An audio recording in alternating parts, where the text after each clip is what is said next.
San Marcos. 6 días después Jesús tomó consigo a Pedro, a Santiago y a Juan y los llevó a ellos solos a un monte alto.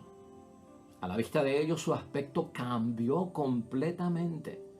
Incluso sus ropas se volvieron resplandecientes, tan blancas como nadie en el mundo sería capaz de blanquearlas. Y se les aparecieron Elías y Moisés, que conversaban con Jesús. Pedro tomó la palabra y dijo a Jesús: Maestro, qué bueno es que estemos aquí. Levantemos 3 chozas, una para ti, otra para Moisés y otra para Elías. En realidad no sabía lo que decía, porque estaba aterrado. En ese momento se formó una nube que los cubrió con su sombra, y desde la nube llegaron estas palabras: Este es mi Hijo, el amado, escúchenlo. Y de pronto, mirando a su alrededor, no vieron ya a nadie, solo a Jesús, que estaba con ellos. Cuando bajaban del cerro, les ordenó que no dijeran a nadie lo que habían visto hasta que el Hijo del Hombre resucitara de entre los muertos. Ellos guardaron el secreto, aunque se preguntaban unos a otros qué quería decir eso de resucitar de entre los muertos. Lo proclamado, hermanos y hermanas, es palabra del Señor. Gloria a ti, Señor Jesús.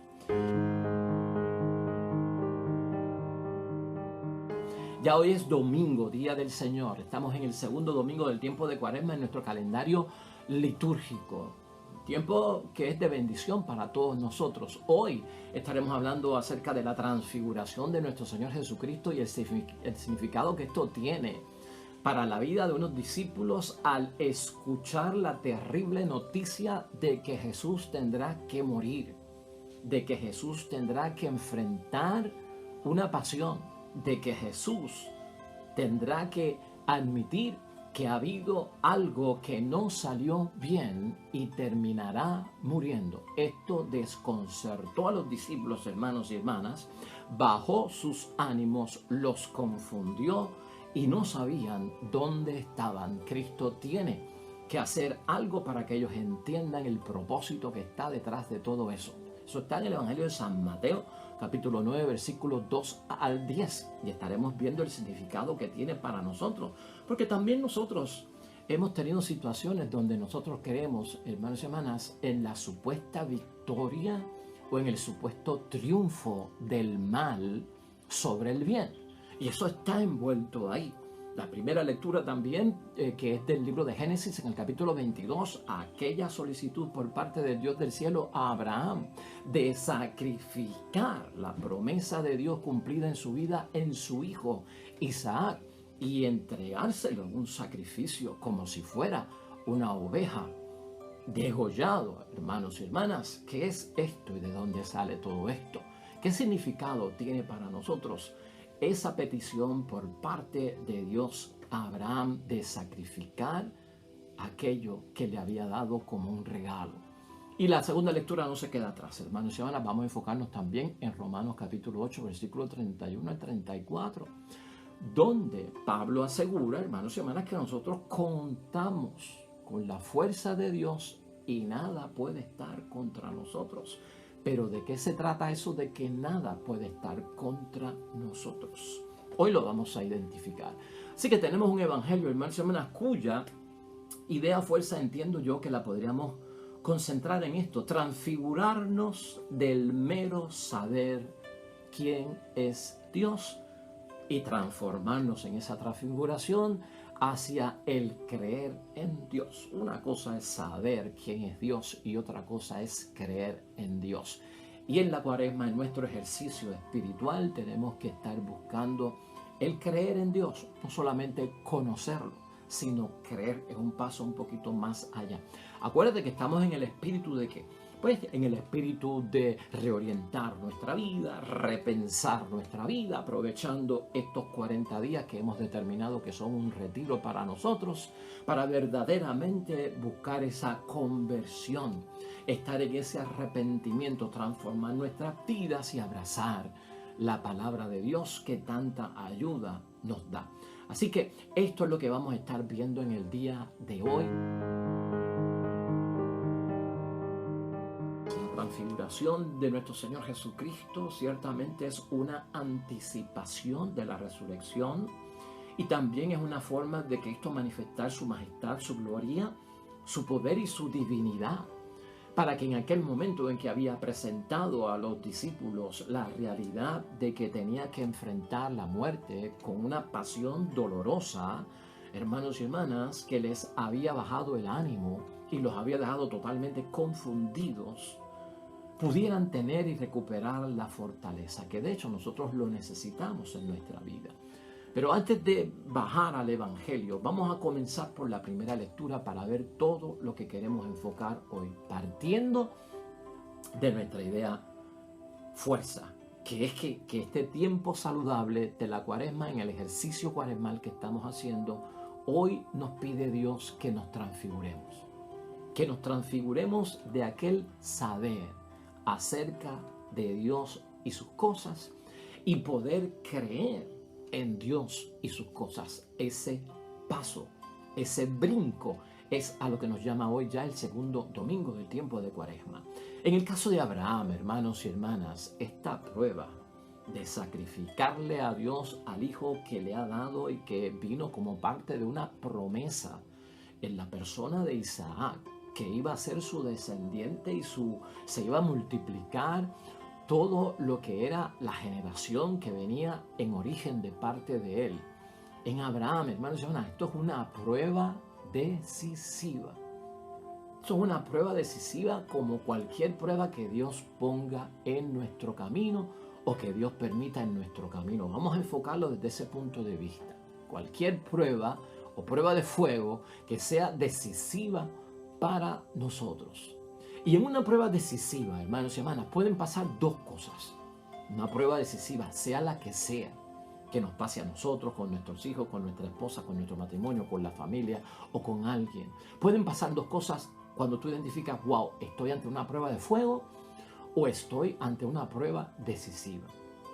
Uno, demostramos, hermanos y hermanas, que realmente tenemos fidelidad a Dios. Eso puede pasar.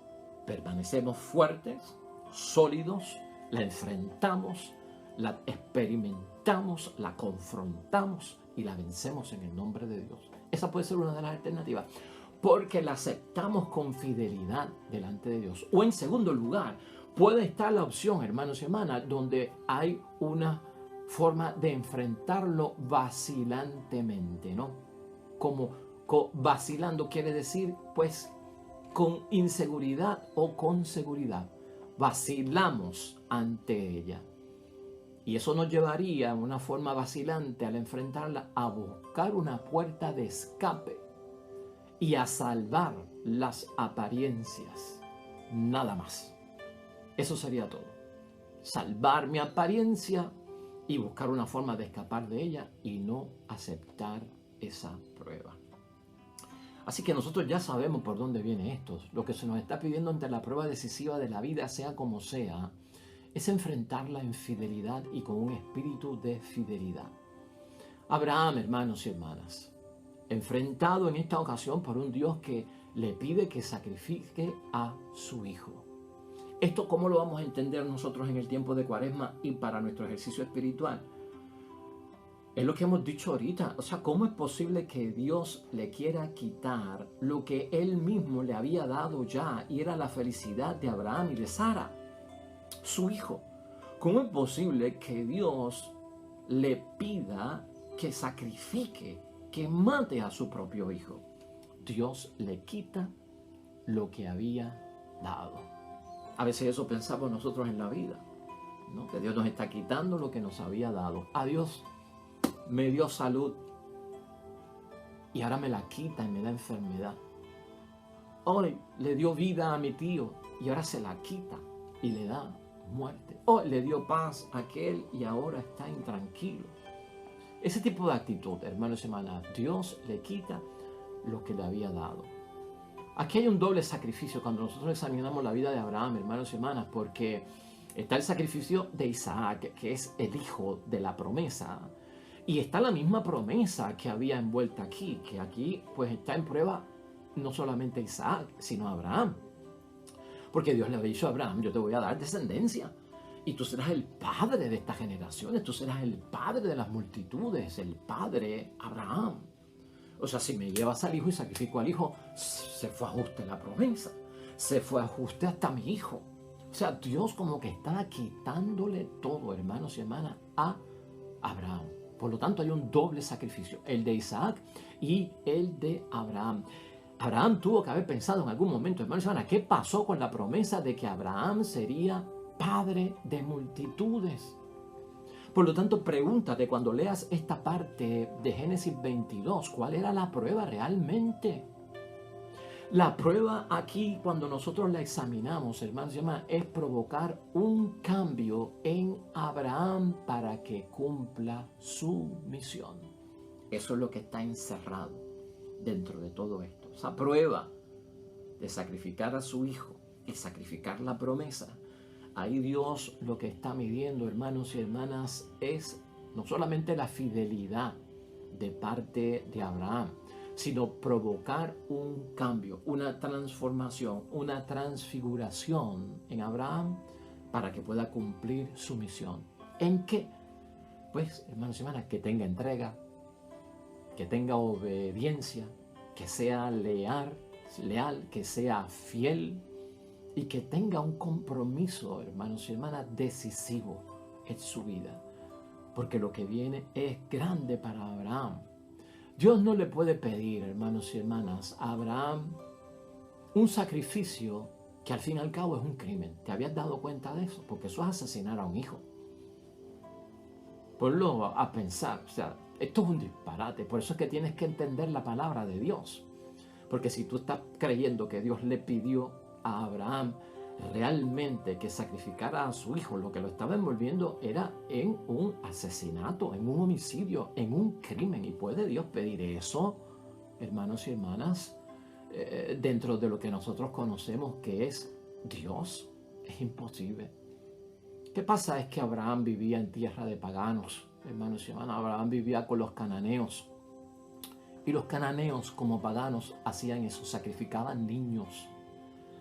Y eso era un sacrificio de gente bárbara. Por eso nosotros decimos, wow, lo que está pidiendo Dios, claro que eso es bárbaro. Pero lo que estamos viendo aquí es que Dios está dando una enseñanza bíblica, está dando un mensaje. Ustedes están cerca de los cananeos y los cananeos sacrifican a sus hijos y no le importa, porque son bebés. Y los bebés son fáciles de sustituir con otros niños. Y a ellos no les costaba nada sacrificar un niño. Sacrificaban un niño, los cananeos, los paganos, se lo ofrecían a sus dioses, a sus ídolos. Y le desconfortaban a la madre con decirle, no te preocupes, esto es para Dios, se sacrificó, lo matamos. Esto es una ofrenda divina para Dios. Y tú puedes tener otro hijo, lo sustituye. Y con eso arreglaban todo. Entonces, Dios lo que está evitando es que se contagien, y a través de Abraham también hay una enseñanza para la comunidad y también hay una enseñanza para el pueblo. Esos pueblos paganos con el que ellos vivían hacían eso de sacrificar a esos niños. Eso para nosotros es bárbaro, como también puede ser para Abraham. Eso era bárbaro. Pero aunque le duele a Abraham entender que le está pidiendo Dios perder un hijo, también le duele perder la promesa. Y lo increíble de todo esto, hermanos y hermanas, es que lo acepta. Cuando Abraham desconocía lo que había detrás de esto, que estaban probando su fe y que estaban de alguna forma viendo que tuviese esa fortaleza para enfrentar lo que venía, él la aceptó. No vemos a un Abraham que pelea con Dios o rechaza a Dios. La enseñanza, hermanos y hermanas, aquí, en conclusión de esa primera lectura, siempre que la leas, recuerda que Dios lo que está rechazando es el sacrificio de niños, porque eso a Dios no le gusta. Y por lo tanto, ese episodio lo que enseña es y advierte, es una advertencia bíblica y teológica para todo el mundo, de saber que tales prácticas no son admitidas para los que creen en Dios, y es una denuncia que está haciendo Dios a través del caso de Abraham. Resumimos que lo que está pasando en la prueba decisiva, hermanos y hermanas, es que cuando la vemos, la prueba decisiva, no busques escape. Cuando haya prueba, no busques escape. Porque si ofrecemos todo esto a Dios, aunque parezca, hermanos y hermanas, que por mi razonamiento esto no cuadra, por mi sentido común esto no cuadra, por la fe tendrá que cuadrar. ¿Has entendido eso? Examina toda prueba decisiva en tu vida porque algún propósito tiene. Si tu razonamiento no lo cuadra, si tu sentido común no lo cuadra, como en el caso de Abraham, mi hijo de la promesa que tú me hiciste me está quitando lo que me habías dado. El razonamiento como que no lo entiende, el sentido común no lo entiende, pero cuando lo admites, lo aceptas por la fe, entenderás que vino el ángel y le quitó el puñal, que no dejó que sacrificara al niño. ¿Por qué? Porque lo que estábamos probando era tu fe. Lo que estábamos probando era tu lealtad, tu fidelidad, la capacidad de tolerancia, de resistencia, de aceptar la voluntad de Dios. Ahí se enmarca todo eso. Abraham se transfigura, hermanos y hermanas. Abraham da un cambio en su vida. Abraham ahora tiene más fortaleza. ¿Estás entendiendo? ¿Puedes tú hacer ese ejercicio en tu vida? Piensa por un momento, ¿qué tú crees en alguna prueba que hayas enfrentado en tu familia o en tu matrimonio? ¿La has visto como si Dios te estuviese quitando algo que te había dado? Como la muerte de tu esposo, que Dios te lo había dado. ¿Me lo está quitando? Como la muerte de mi madre. Como aquellos padres y madres que yo conozco que han perdido a sus hijos adolescentes a través de situaciones terribles, accidentes, enfermedades y hasta suicidios. Lo que Dios me ha dado, me lo está quitando. Piensa y medita, es un ejercicio bueno para esta cuaresma. Pablo, hermanos y hermanas, en términos de toda esta preparación que estamos buscando, Pablo nos advierte, nos estimula, nos anima a que entendamos que si Dios está con nosotros, ¿quién contra nosotros? Que es un principio básico de la fe y es bueno recordarlo. Si Dios está con nosotros, ¿quién puede estar contra nosotros? Pablo nos hace ver en Cuaresma, hermanos y hermanas, y en nuestro ejercicio cuaresmal, que él habla de que el mal nos rodea. Y tú y yo en la Cuaresma tenemos que examinar que es cierto, el mal nos rodea. Y no solamente por un momento, el mal nos rodea con frecuencia en nuestro matrimonio, en nuestra familia, en donde estemos. Y el propósito de este mal rodearnos es para arrastrarnos, como ola fuerte que se lleva a todo el mundo. Claro, Pablo está pensando y nace en esta reflexión de quién contra nosotros y de que el mal nos rodea para arrastrarnos. Pablo lo que tiene en mente es el día del juicio. Es el contexto de la palabra hoy, de la segunda. Es el día del juicio, el día de Cristo. Y Pablo lo que está pensando es en el acusador. Pablo lo que está pensando es en el espíritu del mal, como también nosotros debemos reflexionar durante la Cuaresma acerca del juicio final, acerca de quién nos va a acusar. ¿Tú sabes quién es el que nos va a acusar? ¿Tú sabes quién es el espíritu del mal? Él lo que nos está advirtiendo, hermanos y hermanas, es que durante ese juicio, este acusador y este espíritu del mal presentará todas las pruebas que tenga de nuestras faltas cometidas en esta tierra. Él va a presentar todas las pruebas en nuestra contra. O sea, contra nuestra salvación, contra la bendición de Dios, todas las pruebas que hay de nuestros pecados. Y yo quiero que tú lo veas desde ese punto de vista para que entiendas algo muy importante que está pasando aquí. Si Dios está con nosotros, ¿quién puede estar contra nosotros? Yo quiero que tú entiendas en el examen de conciencia que hacemos durante el tiempo de Cuaresma, que no es solamente pensar en que es alguien que está contra mí. Dios está a mi favor. ¿Quién podrá estar contra mí? Ese quién a veces nos confunde. Sí, Pablo lo mide en términos del demonio, pero a veces nosotros lo pensamos en términos de nuestro enemigo. Pues mi enemigo no está contra mí porque Dios está conmigo.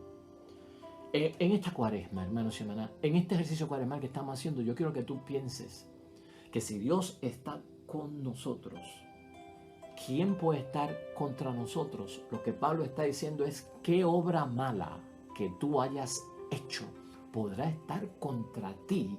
Y piensa en ella, porque esa es la obra que va a coger el gran acusador, el gran señalador, que va a presentar todas las faltas que hemos cometido de pecado contra Dios, contra el prójimo y contra nuestra propia persona, para que las lleve en el juicio y que pueda haber causa contra nosotros. Piensa eso por un momento. ¿Qué de lo que yo he hecho puede estar contra mí? No de lo que alguien pueda haberme hecho a mí. Y cuando así pensamos, va a haber en nosotros, hermanos y hermanas, que tal vez ese es el pecado que puede señalar hoy la palabra de Dios, que debemos dejar a un lado: el remordimiento. Y pensar por un momento en el remordimiento es lo que nos lleva e invita a Pablo a hacer examen de conciencia. Remordimientos que perturban nuestra conciencia. ¿Podrán estar en contra de ti? No es alguien, no es una persona, no es tu esposa, no es tu esposo, no es tu compañero de trabajo que es un sinvergüenza, no es aquel que me hizo daño, el vecino este que ya me tiene harto. No es alguien contra ti. Es un remordimiento que perturba nuestra conciencia. El remordimiento es una sensación de culpa, de que no he actuado de la manera correcta, y eso va creando en nuestra conciencia un malestar que persiste por una acción dañina que yo he cometido. Eso molesta. Podrá estar contra mí, lo podrá usar el demonio contra mí. A veces queremos que nos libren de los enemigos. Tenemos en primer lugar que ser librados de aquello que nosotros cargamos, que puede estar contra nosotros. Al fin y al cabo, lo que se va a evaluar es qué estuvo contra nosotros, que nosotros mismos lo creamos, que es el producto, la consecuencia, el resultado, ¿no?, de lo que hemos hecho. Eso es lo que hay que buscar aquí. Eso es lo que hay que ver dentro de la olla, como podríamos decir por ahí. Y siempre el remordimiento tiene que ver con el pasado, porque son cosas que se han hecho. Pablo dice que tengamos en mente que nada de todo eso es más grande que el amor y el perdón de Cristo. ¿Quién contra nosotros? Si el demonio presenta faltas que hemos cometido en el pasado contra Dios, el prójimo y nosotros, si el amor de Dios es más grande con eso, ahí lo tenemos nosotros como refugio, ahí lo tenemos nosotros como herramienta, bendito sea Dios. Ten eso en mente. No podemos abusar de la misericordia de Dios. Eso también es ejercicio cuaresmal. No podemos abusar de la misericordia de Dios con un continuo: pequé, me arrepentí, me confieso. Pequé, me arrepentí, me confieso. Pequé, me arrepentí, me confieso. Pequé, me arrepentí y confieso. Ciertamente que nosotros en la vida estamos como que muy seguros de que vamos a repetir las faltas. En nosotros hay como una seguridad de que volvemos a caer. Créanme, cuando hacemos examen de conciencia, como que tendemos a creer y a tener seguridad de que, wow, yo voy a volver a cometer esto, cuando no hay arrepentimiento, cuando no hay sinceridad. Y Pablo parece decirnos: cuando tú tienes incluso la seguridad de que vuelves a fallar, ten tu seguridad de que el amor de Dios estará ahí. No es abusando de la misericordia de Dios, ¿verdad? Pero si tienes seguridad en que eres débil y frágil y que estás inclinado hacia el pecado y puedes volver a caer, y tú sabes eso y se lo has dicho a Dios, ten también la seguridad de que Dios perdona, de que Dios está ahí, de que es más grande el amor y el perdón de Cristo por cada uno de nosotros. Eso es una bendición lo que está diciendo Pablo ahí. Repetidas nuestras faltas, el gran acusador puede estar contra nosotros, y lo mismo que nosotros hemos hecho está contra nosotros. Piensa más en eso que tal vez en lo que te hizo el prójimo. Y ahí caemos en el Evangelio, hermanos y hermanas. En esa transfiguración que nos pide hoy la palabra de Dios, en esa transformación, en esa metamorfosis de estar expuestos a la grandeza de Dios. Jesús elige a Pedro, a Santiago y Juan precisamente que les ha consternado el anuncio de la pasión, de la supuesta victoria del mal, del triunfo supuesto del mal, de un fracaso que tendrá que enfrentar Cristo. La cosa no salió como creíamos. He de morir. Y será muerte de cruz, que esto es lo más indigno, cruel que puede haber. Imagínate cómo eso dejó a los discípulos, hermanos y hermanas, boquiabiertos y totalmente desanimados. Hacía falta una inyección de algo positivo, y eso es lo que hace la transfiguración. Es que reconozcan la divinidad de Jesucristo el Señor. Y allí está Moisés y allí está Elías. Moisés representando a la ley, Elías a los profetas. Allí está Pedro, Santiago y Juan como columnas, cinco de ellos, de los grandes. Y a ellos la voz les dice: escúchenlo, porque Él es mi Hijo amado. A la ley judía, escúchenlo, porque Él es mi Hijo amado. A la profecía, escúchenlo, porque Él es mi Hijo amado. A los discípulos que serán apóstoles, escúchenlo, porque Él es mi Hijo amado. Tengan la seguridad que escuchen que tengo que morir, pero al tercer día he de levantarme. Aunque los discípulos no entendían esto claramente. Pero para nosotros también es un aspecto de por qué tenemos que transformarnos en medio de la prueba y en medio de la dificultad. Ver más allá. Esa divinidad que presenta Jesucristo en la transfiguración es la resurrección anticipada. Si anticipó Jesucristo que iba a morir de una pasión cruel colgado de una cruz, anticipa Jesucristo que va a resucitar de entre los muertos. Les presenta el Viernes Santo en anticipación y les presenta el Domingo de Resurrección en anticipación. Esa es la transfiguración. Te presenta Jesucristo en la vida de cada uno de nosotros. Te presenta el dolor como te presenta la gracia. Te presenta el sufrimiento como te presenta la alegría. Te presenta la enfermedad como te presenta la salud. Te presenta el problema como te presenta la solución. Te presenta la muerte como te presenta la vida. Eso es lo que hace Jesucristo con sus discípulos para que se animen. Para que los discípulos pudieran tener una mayor comprensión de quién era Jesús. Por eso Jesús se transfigura. Para que tuvieran seguridad los discípulos. De hecho, Pedro, hermanos y hermanas, contó esta experiencia de la transfiguración que tuvo con nuestro Señor Jesucristo más tarde, tiempo después. Y usted sabe lo que dijo Pedro. Escucha lo que dijo Pedro. No seguimos fábulas ingeniosamente inventadas, sino que fuimos testigos oculares de su majestad. Él vio la gloria de Cristo. Él la vio. Y él asegura, hermanos y hermanas, Pedro, que lo que él vio fue la gloria de Dios y que él no estaba siguiendo fábulas ingeniosamente inventadas, historias de camino, cuentos, mitos, leyendas. No, esto yo lo vi con mis propios ojos y lo que estamos dando testimonio es de la verdad. Él lo que asegura es que no fuimos nosotros engañados. No nos contó nadie, lo vimos nosotros porque fuimos ¿qué? Testigos oculares. Se trata de transformarnos de la fealdad, hermanos y hermanas, del pecado. De dejarnos iluminar por el poder de Dios que resplandece sobre cada uno de nosotros, incluso que inunde e irradie la carne, el alma, que la irradie. Eso es transfigurarse, que lo sienta en la carne, que lo sienta en el alma. Esa es la transformación hacia la que conduce la Cuaresma. Que regresemos, que respiremos, que vayamos con los mismos sentimientos de Jesús. Porque transformar es ir más allá de saber de Dios, es creer en Dios. Eso es.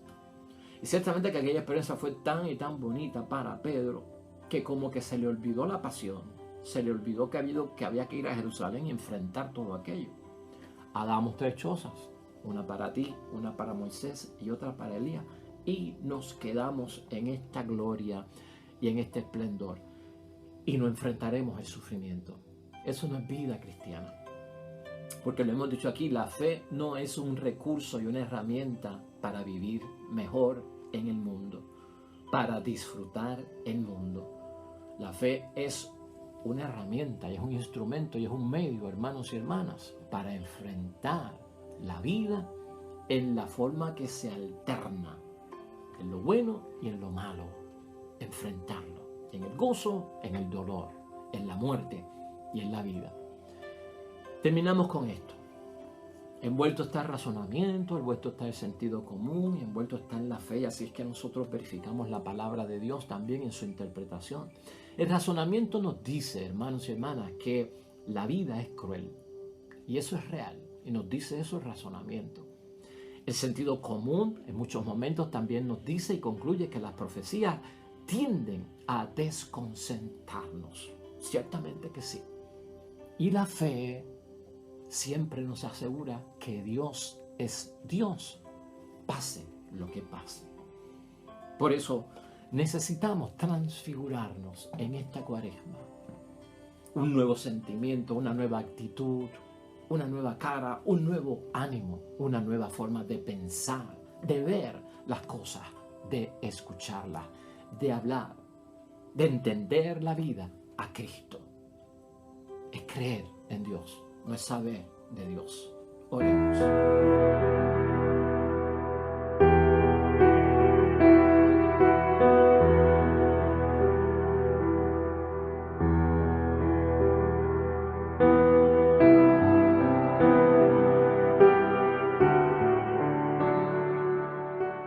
Hermanos y hermanas, el Señor esté con vosotros.